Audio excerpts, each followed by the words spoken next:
Don't try this at home. What I'm actually doing is collecting the raw materials for what's probably the worst job I'll ever have to do. This isn't just the worst job of the Victorian era, this must be the worst job of all time. Oh, it's foul. So far I've tried cleaning out steam engines. That was pretty disgusting. Wow! The job of the navvy was hard, dangerous work. Oh, my legs come off the duckboard. Oops. And the scavenging jobs really were horrible, though at least they kept you out of the workhouse. But there's one worse job that's head and shoulders worse than any other job in Victorian times. A job so bad that if you wanted to do it, you had to live and work apart from everyone else in the village. The job of being a tanner. And I don't mean working in a beauty salon. If scraping the raw flesh off dead animals, then soaking them in pools of water and dog feces appeals, then this is the job for you. Every little town in Victorian Britain had its own tannery. Leather was an enormously important part of everyday life. This tannery is the last in the country to make leather in the same way as the Victorians. First, you need a dead cow. To turn it into tooled leather, the work is heavy and smelly. Really smelly. What do we call this place? This is the lime yard. And what happens here? Well, this is the first process. Once the hides have come into us, we are dehairing the hides here. Yeah. So what we've done is we've mixed up water and hydrated lime. And that lime is going to loosen the hair by the roots. And also it'll swell the fat on the inside so that it's easy to cut off. So when they've been in there a fortnight, we pull them out and they're ready for dehairing and fleshing. How do I get it out? Right. Pick up the crook there.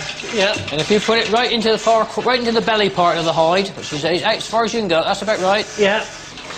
All right. Right, yes. It's a bit of a smell, isn't it? Cool. It's like gone off gravy. Possibly, but you'll get used to it. Cool. It's heavy too, isn't it? It is heavy. So what do we do now, Andrew? Well, this has got to go up over the beam now. So we've got to get this onto that. That's right. It's a nice, big, heavy hide. It's pretty heavy. How much does it weigh? It's 100 kilos. Well, you've got plastic gloves on. And tights. I haven't. That's all right, won't do you any harm.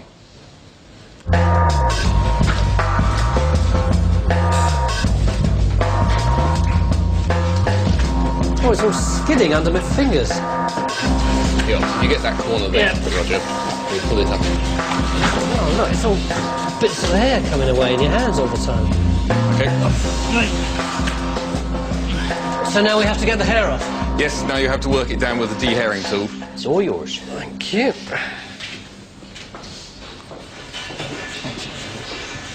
Oh, it comes away lovely, doesn't it? Not too bad at all, is it? You know, I think I'm even getting used to the smell now. You will get used to it after a while. Do you even notice it? I don't, but my wife do when I get home night times. I'm surprised, mate. I'm surprised she's still there. How many of these would they have been doing a day, Andrew? Well, it depends. A good man would do 15 to 20. So this was pretty heavy work, wasn't it? Yes, I mean, this is the heaviest work that there was in the lime yard. It was always the least popular job, lime yard work. Funny that. How's that looking, Andrew? Now, let's have a look, see how you're getting on. Yep, you're leaving a few short hairs here. You've got to get all these hairs out, as I say, because once it goes into the tan yard, the hair won't come out. This was a bit gross, but the swollen fatty bit on the inside took us into a whole new league. And I'm talking Premier, not Nationwide Conference. You want to keep the blade flat to the hide, because it's on an angle anyway. The blade gets clogged up with the fat, doesn't it? Yeah. Just keep clearing it off all the time. It's fairly sharp, mine, so watch your fingers.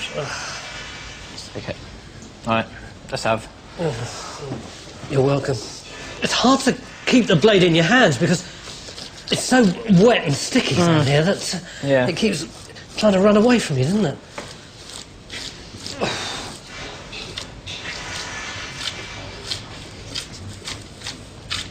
Poor. The old smell's coming up again now, isn't it? Dear, oh dear. this fatty bit that's so horrible. Your hands are stink after this. Oh, God! Oh! Poor, yeah, take over for a bit while I go and die in a corner. Phew. But so far, we haven't seen any dog poo, have we? You haven't yet, no. What happens is, when the hide's been cleaned up, so it's been fleshed and de-haired, it's then ready for deliming or baiting, as they used to say in the old days. Now, the baiting was a mixture of dog dung and chicken dung in a pit with water and then warmed up. And you used to get the bacteria from the dung, used to work on the hide, or the fibres of the hide, and soften it. And the idea was, you only had to put it in for a short time, but the old boys used to keep it for weeks, because the older it was, the more bacteria there was in there. So you'd get this smell, which is pretty difficult to work in, and then in addition to that, there'd be this kind of chicken and dog poo gravy that they heated up. Yes, well, particularly in thundery weather, it used to work on its own, particularly if you kept it for any length of time, then the whole village used to smell it. She's a long-suffering woman, your She wife. must be, that's right. I've done some fairly foul jobs during the course of this series.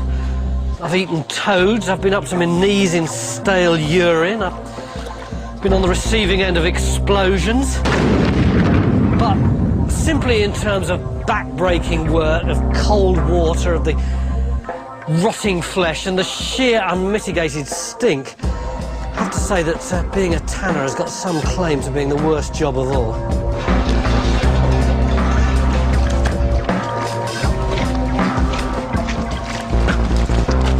Oh, God!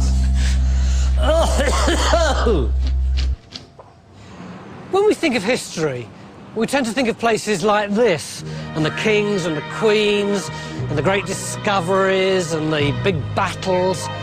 But without the tanner and the fuller, and the men who looked after the knights and kept their armour shining, and the lod-lolly boys, and the saltpetre men, and the grooms of the stool, none of this would have happened. We owe them a lot. The people who did some of the worst jobs in history shaped the world in which we live.